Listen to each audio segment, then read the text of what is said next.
Look this question, 5 and 10 are cancelled, so we will get 1 by 2 divided by 1, which will be equal to 1 by 2, which will be our answer, and it is not correct answer.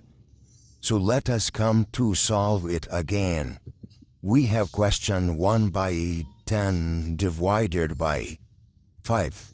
This question can be solved by obeying KCFR PEMDAS rule. K stands for keep the first one, so keep the first one, okay? C for change, division is changed into multiplication. F for flip, we have to flip 5 over 1, which will be equal to 1 over 5. Hence, after solving, 1 will be multiplied with 1. And 10 is multiplied with 5, so we will get 1 by 50, which will be our correct answer for this question. Thank you for your support. True.